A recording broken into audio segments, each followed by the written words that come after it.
A los periodistas son las 6 de la tarde con 30 minutos, 6 de la tarde, 30 minutos hora del centro de la República Mexicana. Y bueno, pues el caso de este rompimiento de los pactos de silencio, pues es de enorme relevancia, de enorme interés público. Nos quedamos en la noticia número 3 de la portada de los periodistas este martes.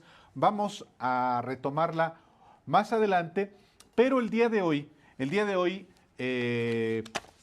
como se lo decíamos al iniciar este espacio informativo, estamos a una semana de, de cumplirse los 2 primeros años del gobierno del presidente Andrés Manuel López Obrador, una tercera parte ya del sexenio, y justamente para hacer una valoración, una evaluación, una aproximación a lo que ha sido estos 2 primeros años del sexenio, pues tenemos el gusto de recibir una vez más aquí en Los Periodistas al consejero jurídico del Ejecutivo Federal, al ciudadano licenciado Julio Scherer Ibarra. Julio, una vez más, bienvenido a Los Periodistas. Buenas tardes. Buenas tardes, Álvaro. Qué gusto saludarte. Gracias, buenas tardes. Alejandro, qué gusto saludarte, qué gusto verte. Igualmente, Julio, buenas tardes. Gusto de tenerte aquí una vez más, Julio. Y bueno, de entrada, lo primero que te quisiera preguntar, Julio, son 2 años, un tercio ya de la administración sexenal del presidente López Obrador. En una palabra, ¿cómo definirías estos 2 primeros años? Yo creo que son 2 años muy productivos. El presidente ha cumplido prácticamente sus 100 compromisos. Vamos muy bien. Creo que frente a todas las dificultades que ha habido, es un gobierno que ha avanzado muchísimo, ha avanzado en los temas que se ha venido planteando, en el cambio estructural de fondo que se planteó desde su origen, y creo que son 2 años que han servido para que la gente vea que los cambios que se plantearon se están dando. El proyecto social avanza, el cuarto constitucional se ha consolidado y creo que la gente puede sentirse tranquila de que estará recibiendo los apoyos sociales que se requieren. Los cambios legales que el presidente planteó desde el principio se han dado en términos de ya no habrá corrupción, mejoraremos la seguridad y creo que vamos muy bien. Y creo que es un gobierno que ha caminado del brazo del pueblo y que el presidente ha consolidado un gobierno cercano a la población, en apoyo de ella, y que cada semana recorre el país como lo hizo durante muchísimos años, atendiendo el reclamo social, y por eso tiene el respaldo que hoy tiene. Julio, Creo sí, que en términos generales es un gobierno que sirve a la mayoría de la población. hay una tormenta, obviamente global, pero también en México, una tormenta de salud, digamos, una gran crisis de salud. Está enfrentándose también una gran crisis económica en México. Hay cuestionamientos pues hoy, por ejemplo, publica Bloomberg que México es el peor país de 53 para pasar una pandemia como la que se está pasando. Y pues bueno, algunos otros críticos dicen que no se ha hecho lo suficiente. El presidente hablaba hace un año, Julio, pedía un año más para empezar a consolidar. Eso es lo que él decía. ¿Dónde está el efecto de ese año? ¿Qué es lo que se ha hecho en este año? ¿Y a qué se refería él denme un año más para consolidar? El presidente ha enfrentado este año, que ha sido el año más crítico, yo creo que de los tranquilamente últimos 50 años, eh, con mucha seriedad. Ha enfrentado la crisis sanitaria, no ha habido falta de médicos y medicinas, un problema que fue recurrente en los últimos por lo menos 20 o 30 años en México. Tenemos camas suficientes para la población. Tenemos médicos hoy que atienden a la gente más pobre. No ha habido, como en otros países, colas para que la gente pueda internarse y no ha habido problemas en ese sentido. Por supuesto, es una población que ha padecido el desamparo en materia de salud, pero este gobierno ha hecho todo lo posible para que se atienda a la gente que menos tiene. Creo que el presidente ha hecho una gran labor en términos de salud. Y en la parte económica que ha venido aparejada a la crisis sanitaria, el presidente se comprometió a apoyar de manera distinta la crisis, a afrontar de manera distinta la pandemia económica. Y ahí está. En lugar de entregar los recursos como se hizo siempre a las grandes empresas, se apoyó a la gente más pobre, se le entregaron los recursos a la gente que menos tiene y no hemos tenido, como se pronosticó desde el principio, a la gente robando, a la gente en las calles, a la gente gritando que no tiene nada y que no tiene cómo alimentarse. La gente recibe sus apoyos, la gente tiene sus recursos y finalmente hemos visto que en el global de la economía no ha caído porque no ha caído lo que se decía que iba a caer, porque la gente ha venido con sus recursos económicos haciéndole frente a su propia crisis. Creo que la estrategia del presidente ha sido una estrategia bastante razonable en términos de la virulencia de la crisis y tenemos un gobierno que apoya a la gente, que apoya al pueblo y creo que vamos a salir adelante. Por supuesto, creo que este año 2021, ya con la vacuna, como ya se anunció el día de hoy, que la vamos a tener a partir de diciembre, creo que va a ser otra cosa distinta. Creo que el presidente lo ha hecho muy bien, creo que ha afrontado las cosas bien. Pueden decir los críticos, Bloomberg tiene que ser un crítico, obviamente, y los críticos internos, pues obviamente tienen que estar en contra de lo que está planteando el presidente, pero creo que las cosas se han hecho bien, creo que ha funcionado. No tenemos un país desafortunadamente en materia de salud que estuviera totalmente sano. Conocemos los problemas que hay en materia de diabetes, etcétera, estas enfermedades que vienen aparejadas hoy con el coronavirus y que generan pues muchas muertes. Pero bueno, creo que la verdad se ha hecho un gran trabajo en materia sanitaria y por supuesto un gran trabajo en materia económica. Hay una asignatura pendiente que ha hecho que el propio presidente de la República reconozca pues que no ha habido muchos progresos y es el de la seguridad pública y el de la violencia en México. Aparte, el responsable de combatirla, pues tomó la Secretaría de Seguridad Pública como un hotel de paso para irse simplemente como candidato a Sonora a ver si gana, porque ahí la alianza PRI, PAN, PRD está fuerte y en una de esas se queda sin la Secretaría y sin la gubernatura. Me refiero a Alfonso Durazo, lógicamente.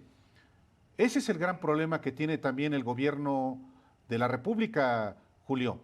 Un compromiso de resolver la violencia y la inseguridad que no ha dado los resultados que la sociedad espera. Quisiéramos todos que la seguridad pública estuviera resuelta hoy, Álvaro, pero si vemos cualitativa y cuantitativamente lo que ha pasado en términos de seguridad, hemos mejorado muchísimo. Teníamos una curva ascendente prácticamente en todos los delitos cuando el presidente tomó el gobierno. Hoy la curva de los homicidios se está achatando. No tenemos un crecimiento del delito de homicidio en el año de 2020 y eso hay que mencionarlo muchísimo.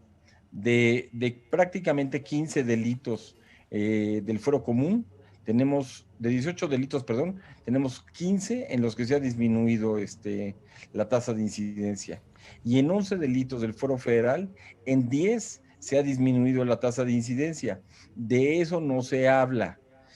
Prácticamente en todos los estados del país, salvo en 5 estados, la tasa de homicidio se ha reducido. Tenemos algunos municipios que mantienen un nivel de violencia bastante amplio, pero en la mayoría de los municipios del país se ha podido controlar la violencia. Hay que decir algo que es muy importante y que el presidente ha venido señalando. Gobernadores que hacen un esfuerzo de la mano de las autoridades federales son gobernadores que pueden controlar la violencia en sus estados. Tenemos ejemplos, pues yo creo que muy claros, donde teníamos una violencia generalizada. Veracruz, en donde el gobernador hizo un esfuerzo, se pudo cambiar al fiscal general. Hoy tenemos una tasa de homicidios muy por debajo de la que teníamos hace un año y hace 2 años. Entonces, creo que también hay que resaltar que todos los esfuerzos que se tienen que hacer no solo dependen del gobierno federal, sino dependen de los ejecutivos locales que muchas veces no hacen las cosas que se tienen que hacer para que esto funcione. Las mesas de la paz que se han planteado en cada uno de los estados, hay algunos gobernadores que prácticamente no asisten.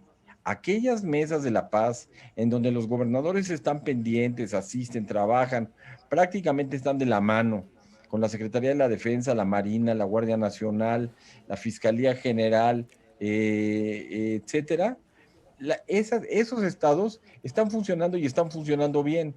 Y creo que eso es lo que muestra que la mayoría de los delitos se puedan ir reduciendo de manera sensible. Por supuesto, por supuesto. Estados como Guanajuato representan hoy prácticamente el 20% de los homicidios diarios que tenemos en el país. Y eso hay que resaltarlo. Y también hay que decir, el señor fiscal que tenemos en Guanajuato tiene 10 años ahí trabajando. Y el señor secretario de Seguridad Pública que tenemos en Guanajuato tiene 10 años ahí trabajando. Y se ha venido señalando por el presidente de la República, hay que cambiar a las autoridades que ya no están funcionando. Y si tienes 10 años y representas hoy el 20% de los homicidios del país, tienes que hacer cambios. Claro.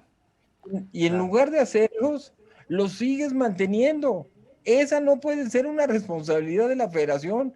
Y recordemos, el homicidio es un asunto del fuero común. Pero el señor gobernador se empeña en mantener eso. Difícilmente se puede arreglar un asunto como esos.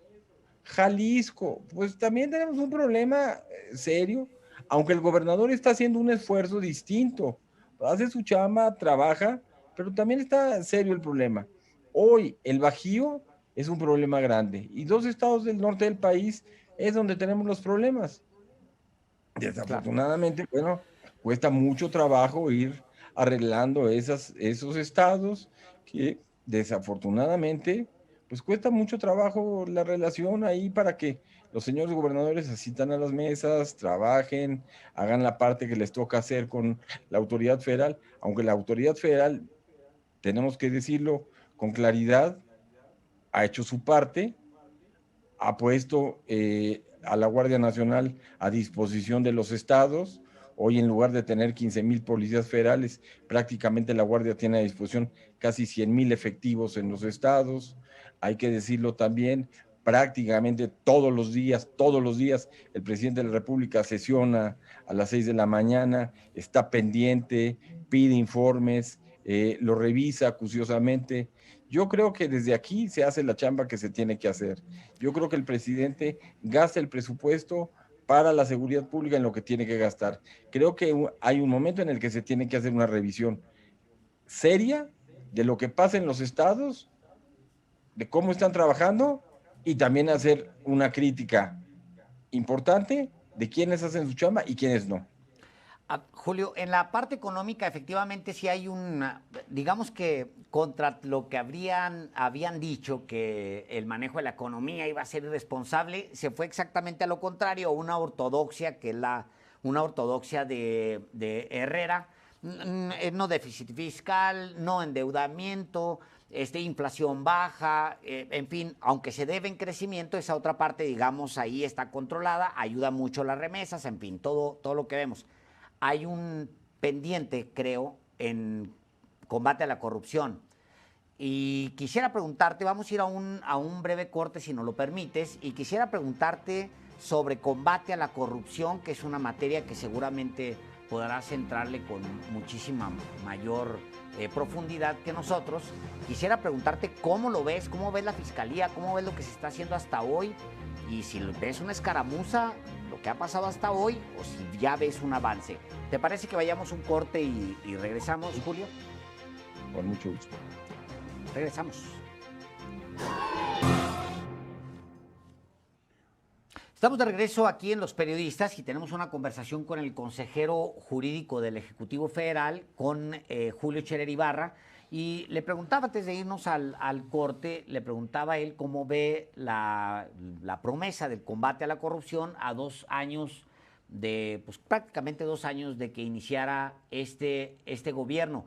Yo vi al presidente, Julio, en algunas mañaneras atrás, algo ansioso ya con la fiscalía, con los tiempos de la fiscalía.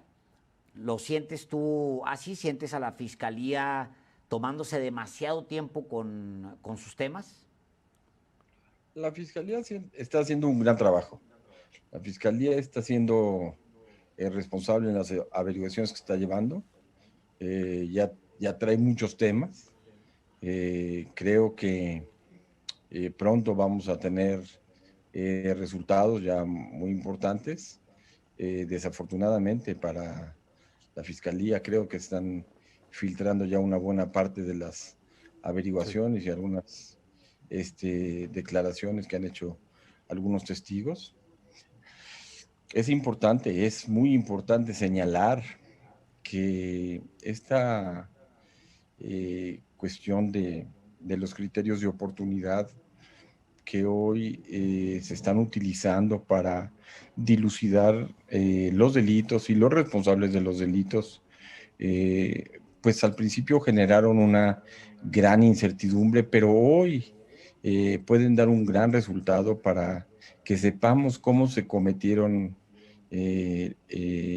los hechos y dónde están los responsables y dónde están los recursos que se tomaron, se sustrajeron del gobierno, pues le van a dar cada vez más certeza a la población de que el combate a la corrupción se está llevando a cabo de manera correcta. Es la fiscalía la que tiene que aprobar los criterios de oportunidad en función de las cosas que le ofrecen a aquellos que se quieren incorporar a los criterios de oportunidad. Ni son los abogados los que pueden llevar a cabo estos criterios, ni son los propios inculpados. Es el ofrecimiento de pruebas que sirva o no a la autoridad para dilucidar quién cometió, cómo lo cometió, la mecánica, y si se va a resolver o no el delito, es la fiscalía la que determina si sirven o no los criterios. Entonces eso es muy importante aclararlo, porque creo que en eso a veces hay una poquita de confusión. Luego, veo una muy buena coordinación institucional, muy buena, entre la Unidad de Inteligencia Financiera y la Comisión Nacional Bancaria. Cada vez funciona mejor. La Unidad de Inteligencia Financiera está funcionando muy bien, lo dijo y lo señaló el presidente, pero creo que hace una gran mancuerna con la Comisión Nacional Bancaria. La Comisión Nacional Bancaria hace su chamba y también hay que señalarlo y señalarlo bien. Son 2 instituciones pilares responsables de que se conozca cómo se operan los recursos en este país, y creo que han hecho un gran trabajo en el manejo adecuado de los recursos y en determinar cómo se manejan los recursos y quién los maneja bien y quién no los maneja bien, quién los opera bien y quién no los opera bien. Entonces, por esa parte yo creo que vamos muy bien. Y por el otro lado está la parte de la Auditoría Superior de la Federación y la Contraloría. La Auditoría Superior de la Federación está por presentar una serie de denuncias que creo que darán una gran certidumbre acerca de lo que sucedió en el pasado, en términos de, pues, muchas cosas que se dieron. Y creo que también la Contraloría está haciendo su parte en términos de ir denunciando a los servidores públicos. Se han cometido algunos ilícitos y faltas administrativas que ha venido corroborando, así como señalando algunas empresas que han cometido diversos tipos de faltas administrativas y sancionándolos de acuerdo a la normatividad vigente. A ver, Julio, déjame te interrumpo un momento porque lo de la Auditoría Superior de la Federación. La Auditoría Superior de la Federación trajo el tema de la estafa maestra, para empezar. Bueno, trae siempre muchos temas, pero ese, el último, el más calientito, el que está ahorita, del que hemos hablado todos estos días, es la estafa maestra. Es decir, ¿va a presentar denuncias? ¿Lo va a llevar a la Fiscalía? ¿O es otro asunto? ¿O son otros asuntos? No, a ver, vamos a decir, o sea, la estafa maestra es uno de los asuntos de la Auditoría Superior. Claro. Sí, sí. Hay mucho más trae asuntos. Sí, claro que trae más. O sea, recordemos el origen de la estafa maestra. O sea, a presentación de denuncias Claro. de la Auditoría Superior y a partir de una investigación periodística muy importante que se hizo acerca de los recursos y cómo se movían, se dio toda la investigación acerca de la estafa maestra. Luego vino, digamos, toda esta cosa de que había responsables o no entre la señora Robles y otras personas, amparos y no amparos. Finalmente la Fiscalía decidió, ¿cómo se llama?, consignar a la señora Robles y buscar imputar al señor Cebadúa. El señor Cebadúa logró evadirse a partir de una serie de amparos. Hoy el señor Cebadúa está tratando de obtener un criterio de oportunidad por parte de la Fiscalía. Apenas está en declaraciones, hay que recordarlo. El criterio se da hasta que una vez se consigna la declaración de la persona y se hace efectivo que la declaración es suficiente para dilucidar los testimonios que él presta para dilucidar el delito. En el caso de Cebadúa, hasta donde entiendo, parte de lo que él ya declaró sirvió para generar una nueva orden de aprehensión en contra de personas que ya están detenidas. Entonces, eso ya está funcionando. Entiendo que hay otras personas detenidas, otras personas ya con criterio de oportunidad que dependían de Cebadúa. Habría que ver qué más hay. Ya no corresponde. Y Rosario Robles está en ese camino. Habrá que ver qué le presenta Rosario Robles a la Fiscalía, para ver si la Fiscalía acepta o no a Rosario Robles como criterio de oportunidad. Eso solo lo puede determinar la Fiscalía. Eso no está dicho que ya se acepte. Claro, porque por medio del abogado, claro, ella dijo hoy mismo, dijo otra vez, pues nosotros queremos, vamos a irnos contra Luis Videgaray, vamos a exculpar a Peña Nieto, y en el pasado, Julio, el 13 de agosto, para decirlo con la fecha, el día que la detienen, ella había prometido dar información sobre cómo había contactado a Mid y cómo había contactado a Peña sobre los casos de la estafa maestra, y al final decidió no hacerlo y se aventó todos estos meses adentro. Es decir, todavía no está aceptado por parte de la Fiscalía, ¿es correcto? No, claro que no está aceptado por la Fiscalía. La Fiscalía tiene que hacer un proceso de valoración de si las declaraciones son suficientes para dilucidar el delito, la mecánica del delito y el responsable de la comisión del delito, para entonces aceptarte tu criterio de oportunidad, porque finalmente te va a dar beneficios procesales que tienen que tener un sustento legal. Entonces, claro, solo lo solo lo puede hacer eso el Ministerio Público, nadie más.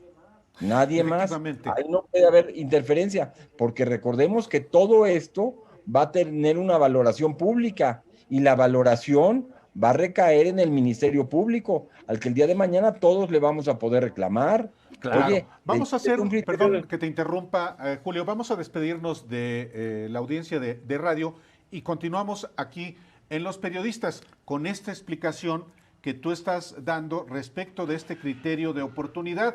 Y yo te pregunto, justamente en ese sentido, la lógica de los hechos conduce, de acuerdo con los testimonios de Sebadúa y con lo que está ofreciendo Rosario Robles, a Videgaray. Pero todo conduce a Enrique Peña Nieto. Para allá va el asunto. ¿Seguimos? Sí, claro. Claro, seguimos. claro. No. Eso todavía lo tiene que valorar la Fiscalía. La Fiscalía tiene que ir valorando lo que le van presentando. Primero tiene que hacer una valoración y si los hechos son suficientes para consignar o no, porque todo lo que se presenta tiene que tener un valor probatorio. Sí. No solo es que digan, oye, este dinero lo ordenó Peña Nieto o lo ordenó Videgaray. No, ¿dónde están las pruebas? Claro. No es tan fácil. O sea, que no piense el auditorio en este momento que así nada más va a señalar a una persona, señalo al señor Peña, señalo al señor Videgaray, señalo a la persona X. No, tiene que haber un proceso de valoración responsable del Ministerio Público para que este proceso se pueda dar. Es complejo y depende de la autoridad. Déjenme decirle algo que es muy importante. El Sí, señor presidente de la República ha sido muy cuidadoso, pero siempre responsable de decir, lo importante es que conozcamos los responsables de los hechos.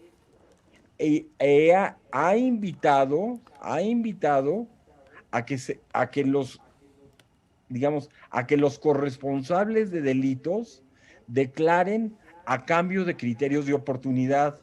Así lo ha hecho, por ejemplo, en el caso de Ayotzinapa, y lo ha hecho público.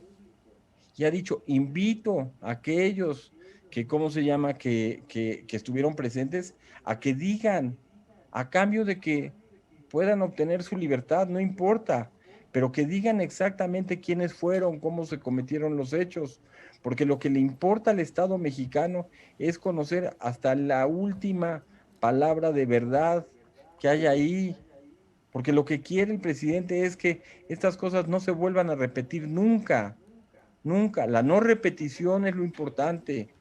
Y en la medida en que se sepa quiénes son los autores materiales, cómo fue la mecánica de los hechos, es difícil que estas cosas se puedan repetir. Entonces yo sí creo que todo lo que se está haciendo nos lleva a pensar que el proceso de anticorrupción en México es un proceso muy profundo,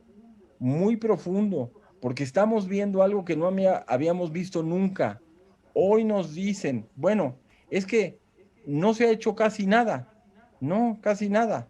Hoy tenemos al señor exdirector de Pemex, ¿cómo se llama? Con un brazalete que no puede salir de México. Hoy tenemos a una exsecretaria de Estado, ¿cómo se llama? En la prisión, después de haber declarado más de un año y algo más que no era responsable, diciendo, sí soy responsable y quiero declarar.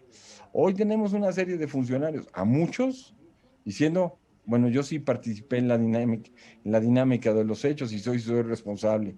Hoy tenemos, en el caso de los asuntos más importantes y relevantes que se dieron en el pasado, Ayotzinapa, el caso de Bavispe, a muchas personas ya, ¿cómo se llama?, en la prisión, como responsables directos de los hechos. En aquella cosa que se llamó la verdad histórica, hoy sabemos que la verdad histórica de histórica no tenía nada más que la mentira histórica. Y hoy ya sabemos, más o menos, quiénes son los responsables, cómo se dieron los hechos, gracias a la voluntad del señor presidente de la República. Entonces, creo yo, hasta donde mi entendimiento se da, que hay un presidente que tiene la voluntad de que todos los hechos se esclarezcan y que todas las verdades se conozcan y que solo así vamos a transformar la realidad de este país, porque se va a acabar un proceso de impunidad real que ha habido durante muchísimos años, porque solo el conocimiento de la verdad nos va a hacer libres a todos. Ya, que se acabe estos pactos de silencio, pero sobre todo estos pactos de impunidad que se daban de un gobierno a otro. Cuando el A ver, presidente, cuando el presidente dice que se juzgue, que la gente decida que si quiere que se juzgue o no a los anteriores presidentes, el presidente está planteando algo que es trascendentísimo. Si se juzga a los anteriores, que se me pueda juzgar también a mí. El presidente lleva un riesgo. Claro. El presidente es un hombre valerosísimo, valerosísimo. No se aprecia, porque vivimos en una dinámica de todos los días que nos impide ver de fondo el horizonte. Pero tenemos un presidente que está dispuesto a jugarse el pellejo por la transformación real del país. Porque tenemos un presidente que está listo para acabar con los pactos de impunidad. Ya, se acabó. Así como dijo, no más salarios para los presidentes, no más impunidad para los expresidentes, empezando por mí. Entonces creo que no estamos viendo las cosas de profundidad, más que lo que nos permitimos. Hemos Julio, perdón. adelante, no, no, Vale. no. Te voy a decir, vamos a ir rápidamente a un corte, pero te quiero dejar sembrada esta pregunta rápido. Hablando de pacto de impunidad, cuando llega a México Cienfuegos, el general Cienfuegos, se dijo mucho que pues era la concreción del pacto de impunidad entre López Obrador y Peña Nieto. Se dijo eso y se dijo otra cosa, que había una cofradía de militares que incluyen al actual secretario de la Defensa que presionaron al presidente de México. Tú eres un hombre muy cercano al presidente de México. ¿Te parece que vayamos un corte y al regresar retomamos este punto? Claro, con mucho gusto. Gracias, volvemos.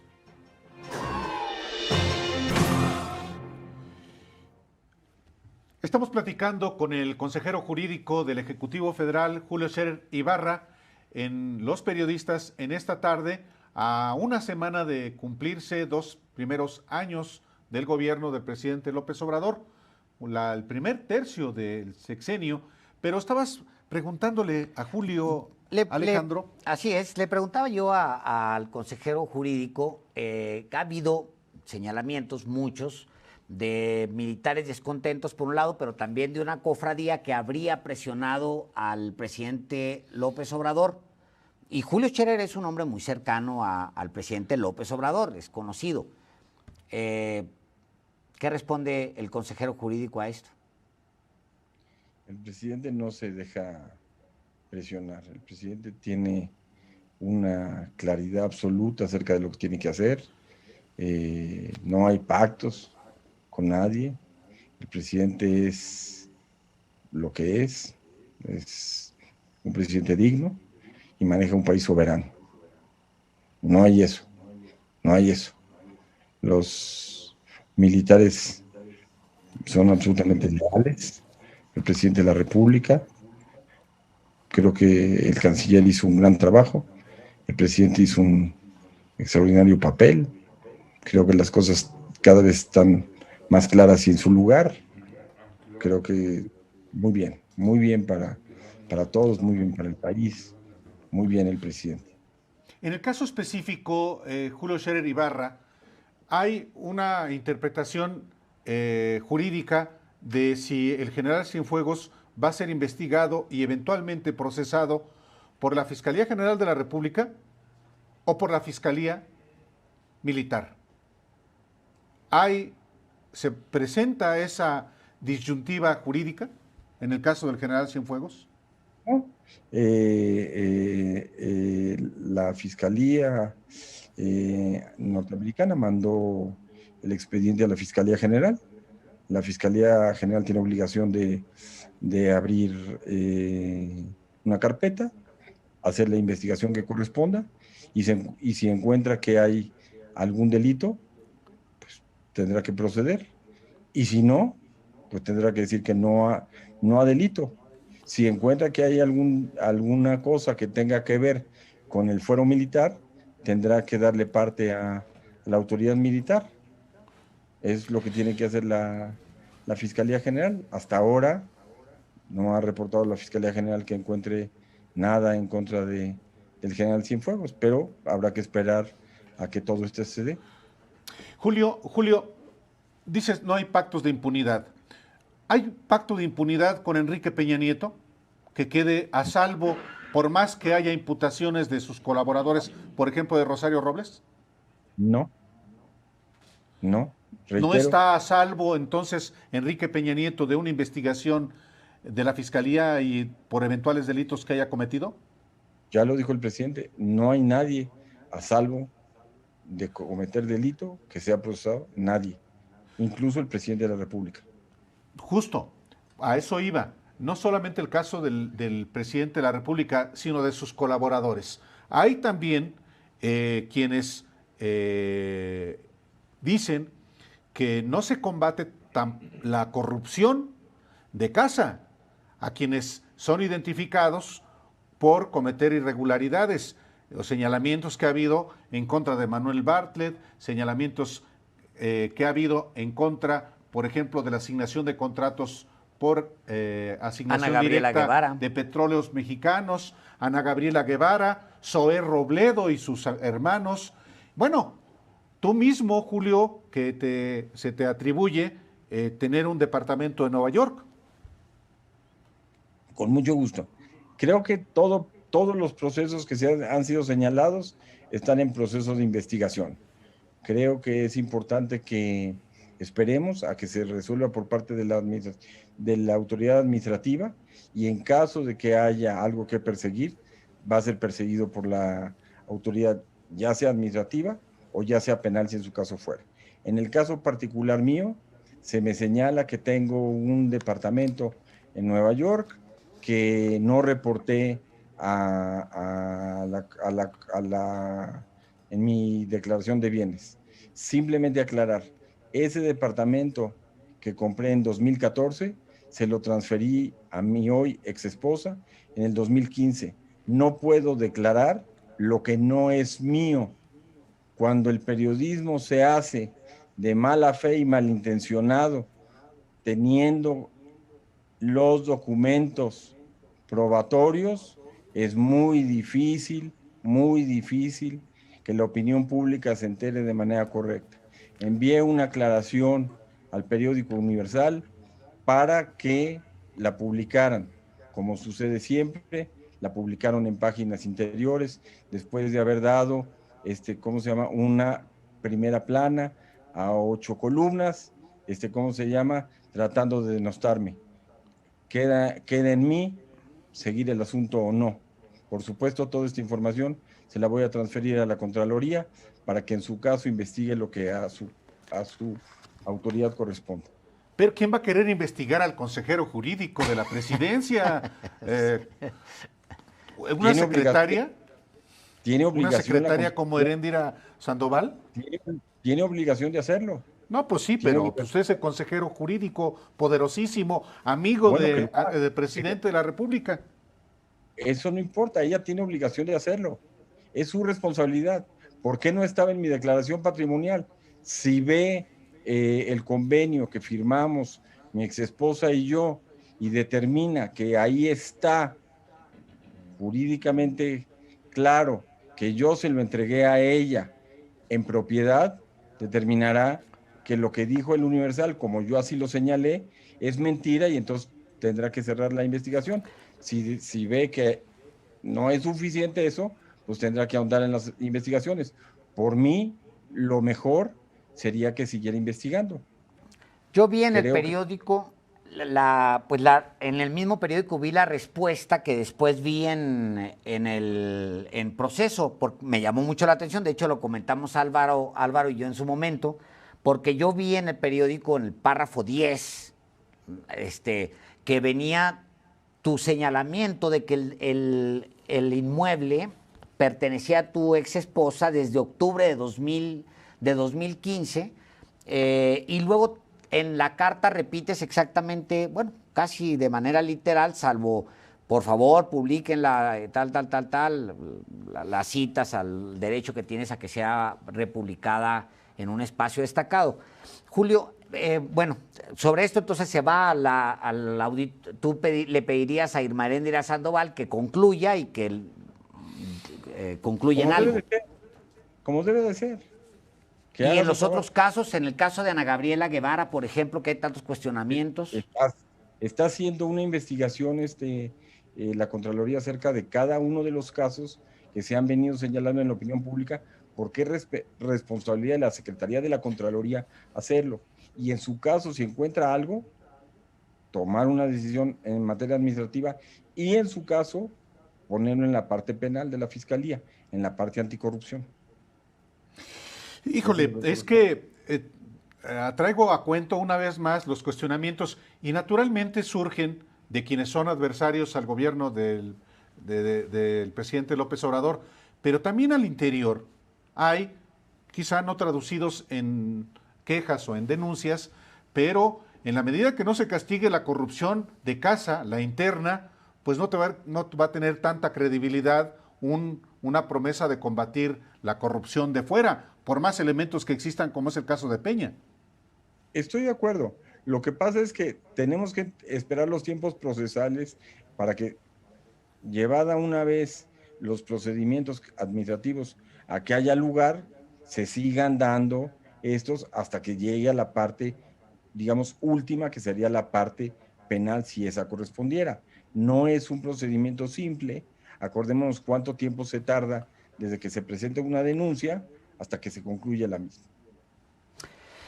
Bueno, una última pregunta de mi parte, Julio. A ver, está pendiente, reconocido por el presidente, el tema de la seguridad.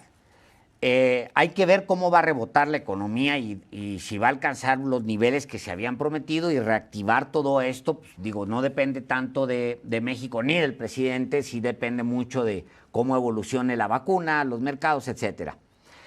Está en evolución el tema de la corrupción.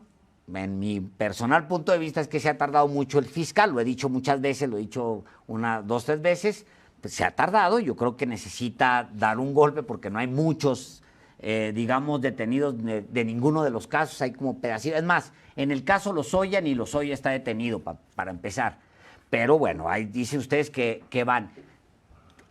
Siendo críticos, Julio, se cumplen 2 años. ¿Por dónde tendrían que enfatizar? Nada más señalar dos cosas, ¿eh? En el caso de Lozoya tiene, ¿cómo se llama? Un brazalete, y el señor Ancira está detenido en España. Solamente para enfatizar eso. Bueno, y ¿por dónde van? Dicen que el siguiente año es el importante porque pues se llega al año 3, que es el fuerte de los presidentes, es lo que se dice, ya tiene control, ya sabe cómo manejar la nave y ahora tiene que empezar a aterrizar en algo.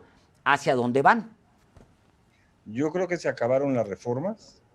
Yo creo que el presidente empezará ya en el tercer año sin pandemia, sin la crisis económica que tuvimos a este año, a poder hacer las cosas que necesitamos hacer para que la gente tenga mucho más beneficios, que mejore su calidad y su condición de vida, que es importante.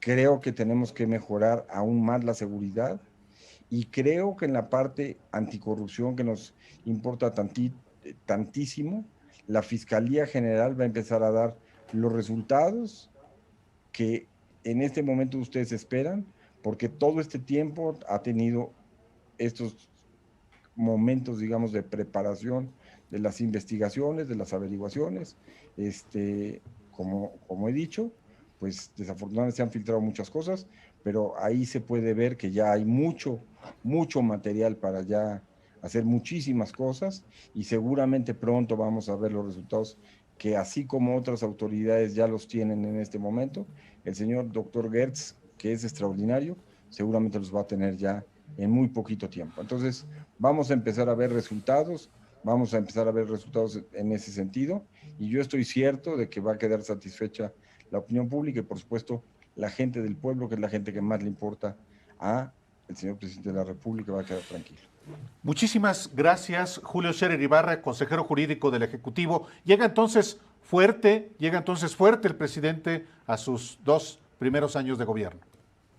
Si comparamos el nivel de respaldo que tiene el presidente con cualquier otro que hubiéramos podido checar, el presidente llega mucho más fuerte que los últimos 5 o 6 presidentes de la República que hubiera habido. Y eso que antes había partido único, creo que tenemos un presidente muy fuerte, muy bien valorado por la opinión pública, y creo que el año que entra va a ser mucho mejor para el gobierno del presidente de la República. Les agradezco muchísimo. Al contrario, Valoro Julio, mucho, muchísimas gracias. valoro mucho la invitación y le agradezco a la opinión pública que nos haya escuchado. Gracias, Julio. Gracias, Buenas Julio. noches. Buenas noches. Vamos a un corte, volvemos enseguida.